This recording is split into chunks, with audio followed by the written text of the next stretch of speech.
नमस्कार साथियों।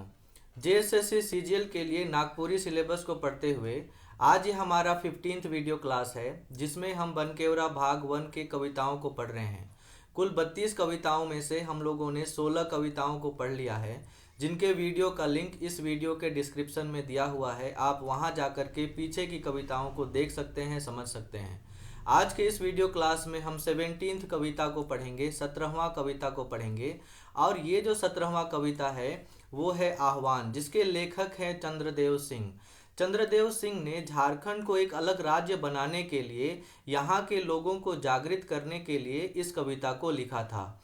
यहाँ के लोगों को जागृत करते हुए, अपने हक अधिकार के लिए लड़ने के लिए कहते हुए कवि लिखते हैं, जागा रे नागपुर कर वीर धीर जागा। मतलब जागा कहने का अर्थ है जागो, रे नागपुर कर मतलब नागपुर देश मतलब झारखंड के वीर धीर जो सपूत हैं उन्हें जागने के लिए कह रहे हैं। तो पहले धुन के माध्यम से कवि क्या कहते हैं, इस पद में कवि नागपुर देश मतलब झारखंड के वीर सपूतों को अपने हक अधिकार के लिए जागने, उन्हें लड़ने के लिए कहते हैं। आगे कवि लिखते हैं, जागेक बेरा जागा मैत देरी करा, लाल जागा ठाकुर जागा सुतल शेर जागा, उरांव संगे संग मुंडा शेख सौप जागा। यहाँ पर जागेक मतलब जागने, बेरा कहने का अर्थ होता है समय, जागा जागा। मैत देरी करा कहने का अर्थ है मत देरी करो। लाल जागा ठाकुर जागा सुतल शेर जागा। लाल यहाँ पर एक पद होता है, ठाकुर भी एक पद होता है, उन्हें जागने के लिए कह रहा है। सुतल शेर जागा मतलब जो सोए हुए शेर के समान यहाँ के वीर सपूत हैं, उन्हें जागने के लिए कहा जा रहा है। उरांव जनजाति के साथ साथ मुंडा जनजाति को भी जागने के लिए कहा जा रहा है। शेख जो शेख है उन्हें भी जागने के लिए कहा जा रहा है, मतलब मुस्लिम संप्रदाय के लोगों को यहाँ पर शेख कहा गया है। तो इस पहले पद के माध्यम से कवि का क्या भावार्थ है, कवि क्या कहना चाहते हैं।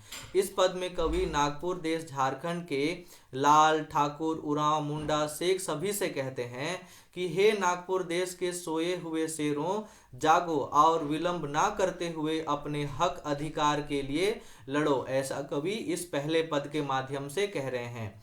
आगे कवि लिखते हैं, जागा जागा अब जागा, जाग के मैत भागा, कायथ जागा कुर्मी जागा, औरो मन आब तो जागा, मिली जुली संगे साथे धराधरी जागा जागा।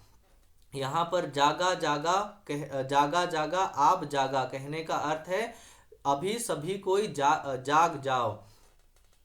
जाग के मैत भागा मतलब जाग करके, मतलब अपने हक अधिकार को जान करके उससे दूर मत भागो, ऐसा कवि इस पंक्ति में कह रहे हैं। मैत कहने का अर्थ होता है मत। कायथ जागा कुर्मी जागा, कायथ कहने का अर्थ है यहाँ का जो जाति है उसे कायथ कहा गया है, कुर्मी भी यहाँ का जाति है उसे कहा गया है, उन्हें जागने के लिए कह रहा है। औरो मन कहने का अर्थ है इन जातियों के अलावा जो झारखंड राज्य में और भी दूसरी जातियां रहती हैं उन्हें भी जागने के लिए कहा जा रहा है।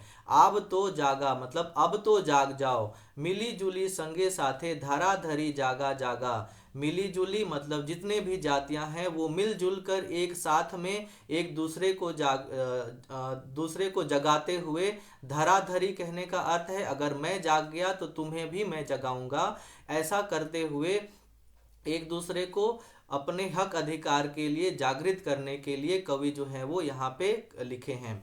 तो दूसरे पद के माध्यम से कवि क्या कहना चाहते हैं, अगर हम इनके भावार्थ को इस पद के माध्यम से समझें तो कवि कुछ इस प्रकार से कह रहे हैं। इस पद में कवि नागपुर देश के मतलब झारखंड के वासियों से कहते हैं कि हे नागपुर देश के वासियों मतलब कायथ कुर्मी और बाकी भी जातियां, अपने हक अधिकार को जानो और अपने हक अधिकार के प्रति खुद भी जागृत हो और दूसरों को भी जागृत करो, और जाग कर अपने सामने आने वाली जो विपत्तियां हैं उनका सामना करो, उनसे दूर मत भागो, ऐसा कवि इस दूसरे पद के माध्यम से कह रहे हैं। आगे कवि जो हैं लिखते हैं धराधरी, आगे कवि लिखते हैं, गिरल जागा परल जागा, चरल चुसल जागा, दबल जागा पिसल जागा, संगे संगे एके रंगे, लहर लहर जागा जागा। अब यहाँ पे देखिए गिरल जागा कहने का अर्थ है जो शोषित लोग हैं उनके लिए यहाँ पे गिरल शब्द का प्रयोग किया गया है, परल शब्द का प्रयोग किया गया है, चरल चूसल शब्द का प्रयोग किया गया है, दबल शब्द का प्रयोग किया गया है, पीसल शब्द का प्रयोग किया गया है। तो ये जितने भी शब्द हैं ये यहाँ के जो शोषित वर्ग के लोग हैं, वंचित वर्ग के लोग हैं, उनके लिए इन शब्दों का प्रयोग किया गया है।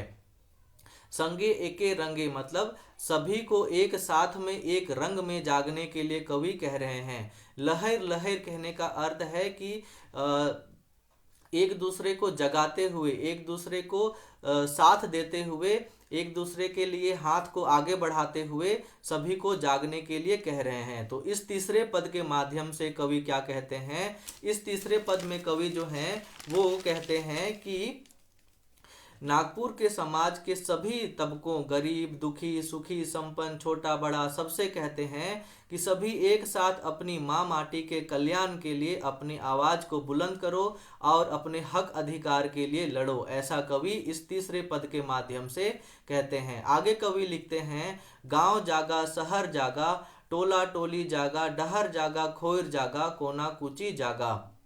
तो यहाँ पे गांव में जितने भी लोग हैं, जितने भी जनजातियां हैं, जितने भी वहाँ पे शोषित, वंचित, खुशी, संपन्न लोग जितने भी हैं, उन्हें कहा जा रहा है गांव में रहने वाले लोगों से। शहर में रहने वाले लोगों से कहा जा रहा है। टोला टोली में जो लोग रहते हैं उनसे कहा जा रहा है। डहर कहने का अर्थ होता है रास्ता, रास्ता में भी जितने लोग हैं उन्हें कहा जा रहा है। खोर कहने का अर्थ होता है कि गांव का जो अखरा वाला स्थान होता है, मुख्य स्थान होता है, उसे यहाँ पे खोर कहा जा रहा है। कोना कुची मतलब कि कोई भी ऐसा स्थान ना छूटे जहाँ के लोगों को अपने हक अधिकार के बारे में पता ना चले और वो भी जो है वो अपने हक अधिकार को जाने। जो कोना कुची मतलब कि एकदम अंतिम से अंतिम व्यक्ति तक अपने हक अधिकार को जाने और अपने हक अधिकार के लिए लड़े, इसीलिए यहाँ पे कोना कुची लिखा गया है। तो चौथे पद के माध्यम से कवि क्या कहते हैं, इस पद में कवि नागपुर देश के गांव, शहर, टोला टोली, कोना कुची में रहने वाले सभी वासियों से एक आह्वान करते हुए कहते हैं कि अपने हक और अधिकार के लिए अपनी आवाज को बुलंद करो और अपने हक और अधिकार के लिए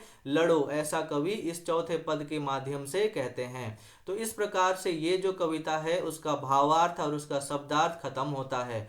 अगर हम लोग इस कविता का सारांश के रूप में देखें कि इस कविता के माध्यम से क्या कवि कहना चाह रहे हैं, तो उसे अगर हम लोग सारांश के रूप में देखते हैं तो कवि इस कविता के माध्यम से झारखंड मुक्ति के लिए, यहाँ के वासियों को उनके हक और अधिकार के लिए जागने के लिए कहते हैं और अपने हक अधिकार के लिए लड़ने के लिए कहते हैं। इस प्रकार से इस कविता का जो भावार्थ है वो खत्म होता है। आइए आज के इस वीडियो में हम इस वीडियो का अगला हिस्सा मतलब क्वेश्चन आंसर पार्ट में चलते हैं। पहला